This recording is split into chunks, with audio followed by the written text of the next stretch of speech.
నమస్తే. రీసెంట్‌గా మహేష్ బాబుతోని తీయబోయే సినిమాకి చాలా పెద్ద గ్రాండ్ ఈవెంట్‌గా చేసిన ఎస్ఎస్ రాజమౌళి గారు. సో, కొన్ని కమెంట్స్ చేశారు. ప్రధానంగా హిందువుల మనోభావాలు దెబ్బతినేటటువంటి కమెంట్స్ ఉన్నాయని చెప్పేసి హిందూ సంఘాలన్నీ ఏదైతే వారణాసి సినిమా ఈవెంట్ ఏముందో, సో దానిపై హిందూ సంఘాలన్నీ కూడా ఒక్కసారి విజృంభిస్తున్న పరిస్థితి. సో, ప్రధానంగా రాజమౌళి గారు చేసిన కమెంట్, సో ఆ దేవుళ్ళ పైన నాకు నమ్మకం లేదు, కానీ మా నాన్న నమ్ముతారు అదంతా అని చెప్పి ఈ విధంగా వ్యాఖ్యలు చేసిన పరిస్థితి. సో, మాట్లాడిన దీనిపైన మనతో పాటు మాట్లాడడానికి చికోటి ప్రవీణ్ గారు ఉన్నారు. సో, నేను చెప్పండి, ఎట్లా చూడొచ్చు ఆ వ్యాఖ్యలు? అంటే హిందూ సంఘాల మనోభావాలు దెబ్బ తీయడం కోసమేనా, లేకుంటే ఏదైనా పిఆర్ స్టంట్ అనుకోవచ్చు ఈ వ్యాఖ్యల్ని? పిఆర్ స్టంట్ అయితే నేను అనుకోను. మరి అంత చీప్ పాలిటిక్స్ చేస్తారని అయితే నేను అనుకోను. నేను అనుకోవడం ఏందేమో, ఆయన ఫ్రస్ట్రేషన్లో ఉండి మాట్లాడినాడు అనిపిస్తుంది. కానీ ఆ ఫ్రస్ట్రేషన్ నీ మీద తీసుకో, నీ ఫ్యామిలీ మీద తీసుకో, నీ స్టాఫ్ మీద తీసుకో. ఎవరైతే తప్పు చేసిరో, ఆ గ్లిచ్ ప్రాపర్గా ట్రయల్స్ చేయకుండా చేసిరో వాళ్ళ మీద తీసుకో. నువ్వు మా హనుమంతుడి మీద మా మనోభావాలను కించపరిచే విధంగా మాట్లాడితే మాత్రం ఎవరు ఊరుకునే పరిస్థితిలో లేరు. అది ఎవరైనా ఉండని, రాజమౌళి గారు ఉండొచ్చు, ఎవరైనా ఉండొచ్చు. అంటే ఇంకోవైపు ఇటు మహేష్ బాబు గారు ఏదైతే బుల్ పైన వచ్చింది అని చెప్పి, నంది వాహనం అని చెప్పేసి హిందూ సంఘాలు అంటారు, లేదా బుల్ అని చెప్పేసి వాళ్ళు చెప్తాను, ఏమంటారు దానిపై?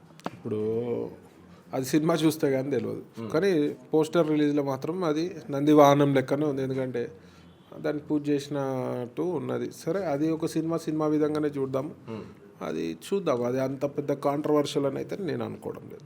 అంటే ఈ విధంగా రాజమౌళి చేసిన కమెంట్స్ కూడా, అంటే దానిపైన మీరు హిందూ సంఘాలన్నీ కూడా సారీ చెప్పండి అని చెప్పేసి అడుగుతా ఉన్న పరిస్థితి, కానీ ఇప్పటివరకు కూడా స్పందించడం లేదు. దాని గతంలో 15 సంవత్సరాల కింద చేసిన ఒక ట్వీట్ కూడా బయటకు వచ్చి వైరల్ అవుతున్న పరిస్థితి. ఏం చెప్తారు? ఇప్పుడు అదే అంటున్నా, ఇప్పుడు నువ్వు స్పందిస్తే నిన్ను ఒక హిందూ బంధువుగా భావిస్తాం. నువ్వు స్పందించకుండా మూర్ఖపు ధోరణితోటి నువ్వు ఇలాగే ఉంటే మాత్రం నిన్ను హిందూ ద్రోహిగా హిందూ సమాజం భావిస్తుంది. నువ్వు ఎంత టాలెంట్ ఉన్నా, రాజులే పోయినారు, రాజ్యాలు పోయినాయి, అహంకారంకి ఎత్తిన వాళ్ళు ఎంతోమంది మనం చరిత్రలో చూసినాం. రాజ్యాలే పీకినాయి. మనం ఎంత, నువ్వెంత? ఇవాళ ఇదే కోట్లు గడించినావు హిందుత్వం పేరుతోటి. సినిమాలు, నువ్వు నీ సినిమాల మెయిన్ సబ్జెక్ట్ హిందుత్వం ఉంటుంది, కోట్లు గడించినావు. ఇవాళ నీకు నెత్తిలు వచ్చినాయని అడుగుతున్నా. నువ్వు అదే నాస్తికునుకుంటే ఇబ్బంది ఎవరికి లేదు, అది నీ స్వేచ్ఛ. అది కానీ నువ్వు బహిరంగ సభాస్థల్లో నువ్వు విమర్శించే విధంగా నువ్వు ఎవరో మనోభావాలు కించపరిచయంగా మాట్లాడితే మాత్రం ఇలా హిందువులందరూ కూడా ఆగ్రవేశానికి గురవుతున్నారు. ఎంతోమంది ఫ్యాన్స్ ఆయన సినిమాలు చూసేది 99% హిందువులే. మరి వాళ్ళనే అంటే మాత్రం ఎవరు కూడా ఊరుకోరు కదా. ఇవాళ ఎంతో గౌరవంతో ఉన్న వ్యక్తికి ఇవాళ విపరీతమైన విమర్శలు. ఇప్పుడు మీరు కూడా మీ ఛానల్ ద్వారా ఒకటి అది పెట్టండి, పోల్ పెట్టండి, మీకు రిజల్ట్ తెలుస్తుంది. సో ఇవాళ ఆయనకి సపోర్ట్గా కూడా ఎవరు సినిమాలు కూడా మాట్లాడతలేరు, ఎందుకంటే తప్పు మాట్లాడింది కాబట్టి మాట్లాడతలేరు. ఇవాళ అదే హిందుత్వంతో నువ్వు సంపాదించి పేరు ప్రఖ్యాతలు సంపాదించినావు. మరి నీకు డబ్బులు వచ్చినప్పుడు, నీ సినిమా హిట్ అయినప్పుడు అదే హనుమంతుడి వల్ల నాకు హిట్ అయిందని ఈరోజు చెప్పనువి. మరి అలా ఒక గ్లిచ్, ఆఫ్టర్ ఆల్ ఒక గ్లిచ్ వస్తే హనుమంతుడిని బ్లేమ్ చేస్తూ నేను నమ్మను అని మాట్లాడడం మాత్రం 100% తప్పు. కానీ రాజమౌళి చేసిన కమెంట్స్కి చాలా మంది కూడా సపోర్ట్ చేస్తున్నారు. అవును, అట్లా నమ్మొచ్చు, నమ్మకాన్ని ఉండొచ్చు కదా అని చెప్పేసి ఈ విధంగా కూడా కొంతమంది కమెంట్ చేస్తున్న పరిస్థితి. సో వాళ్ళకి ఎవరు నాస్తిక కుక్కలా సపోర్ట్ చేసేటోళ్ళు నాస్తిక కుక్కలు. అది రాజమౌళి గారి మీద ప్రేమతోటి కాదు, హిందుత్వం మీద కక్షతోటి. ఈ దొంగ నా కొడుకులు, నాస్తిక నా కొడుకుల వల్ల దేశానికి ఉపయోగం లేదు.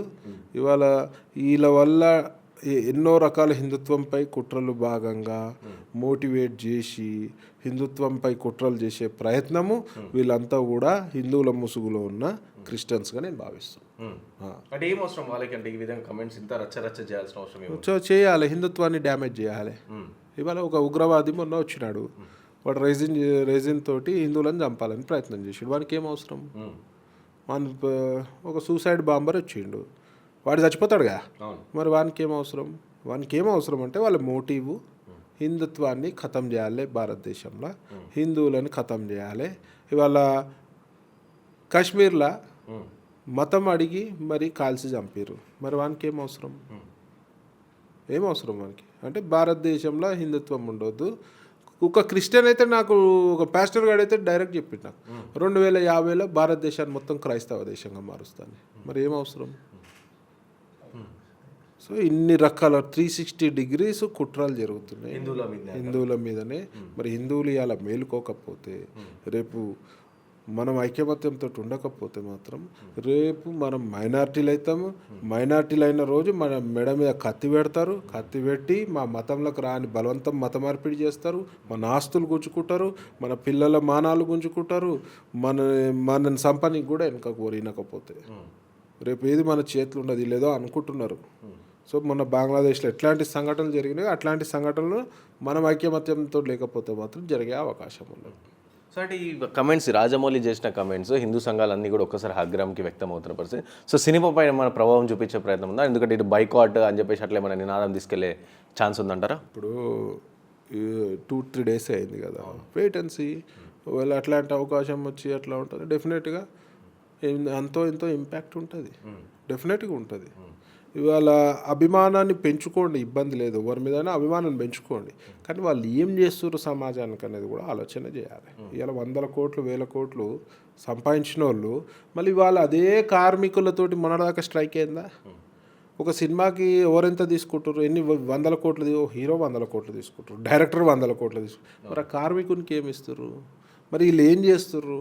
వీళ్ళు ఎంత మటుకు సమాజ సేవలో వీళ్ళు భాగంగా ఉన్నారు? కరోనా వచ్చినప్పుడు ఎంతమంది యాక్టర్లు స్పందించారు?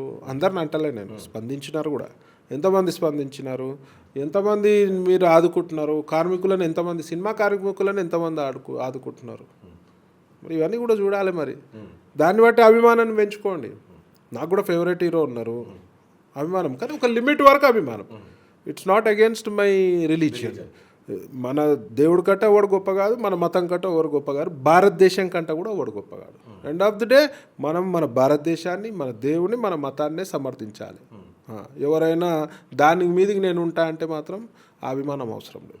సో ఫైనల్గా ఏం చెప్పాలనుకుంటే, ఇటు రాజమౌళి ఇంకా ఇప్పటివరకు కూడా స్పందించలేని పరిస్థితి ఒకవైపు అయితే, ఇంకోవైపు హిందూ సంఘాలు కూడా అంటే పెద్ద ఎత్తున వేస్తున్నాయి. ఇంకా చాలామంది హిందువులు కూడా ఒక్కసారి కూడా బయటకు రాలేని పరిస్థితి. సో ఏం చెప్తారు వీళ్ళిద్దరు? ఇప్పుడు ఒకటే చెప్తా, ఇది దిద్దుబాటు చర్య రాజమౌళి గారు తీసుకోవాలి. ఇమీడియట్గా అపాలజైజ్ చేస్తే నీ గౌరవం ఏడ తగ్గదు. మనిషి అనేటోడు పొరపాటు చేస్తాడు, నీపై గౌరవం ఇంకా పెరుగుతుంది. సో ఇమీడియట్గా దీనిపై దిద్దుబాటు చర్య తీసుకొని హిందూ సమాజానికి మాత్రం ఒక క్షమాపణ చెప్పాలని మేము డిమాండ్ చేస్తున్నాం. అంతకుమించి ఏం కాదు, ఆయన గొప్ప డైరెక్టర్. ఆయన వల్ల భారతదేశ పేరు ప్రపంచానికి సినిమా రంగంలో ఒక పేరు పోయింది. ఆ మటుకు మేము అభిమానిస్తాం. కానీ మళ్ళీ ఇంతకుముందు చెప్పినట్టు it's not against my religion. అంతకంటే గొప్పవాడు కాదు, మా భగవంతుడి కంటే గొప్పవాడు కాదు, భారతదేశం కంటే మాత్రం గొప్పవాడు కాదు. Thank you. సో విన్నారే ఈ విధంగా. సో రాజమౌళి తక్షణమే ఒకవేళ క్షమాపణ చెప్తే క్షమించి వాళ్ళని వదిలేస్తాం, లేకపోతే మాత్రం ఇంకా ఏడికైనా వెళ్తాం. అండ్ అలాగే ఈ విధంగా సినిమాలపైన వచ్చిన డబ్బులతో ఏం చేస్తున్నారు మీరు, కార్మికులకి ఏమైనా సంక్షేమ పథకాలు చేసిరా అని చెప్పి కూడా చిక్కటి ప్రవీణ్ గారు అడుగుతున్న పరిస్థితి. కెమెరా పర్సన్ సాయితో రాణా ప్రతాప్, రిపోర్ట్ ఫర్ వైన్ టీవీ ఫ్రమ్ హైదరాబాద్. సార్ ఆగ్రహంకి వ్యక్తం అవుతున్న పరిస్థితి. సో సినిమా పైన మన ప్రభావం చూపించే ప్రయత్నం ఉందా? ఎందుకంటే ఇటు బైకాట్ అని చెప్పేసి అట్లా మన నినాదం తీసుకెళ్లే ఛాన్స్ ఉందంటారా? ఇప్పుడు 2-3 days అయింది కదా, వెయిట్ అండ్ సీ. ఒకవేళ అట్లాంటి అవకాశం వచ్చి అట్లా ఉంటుంది, డెఫినెట్గా అంతో ఎంతో ఇంపాక్ట్ ఉంటుంది. డెఫినెట్గా ఉంటుంది. ఇవాళ అభిమానాన్ని పెంచుకోండి, ఇబ్బంది లేదు.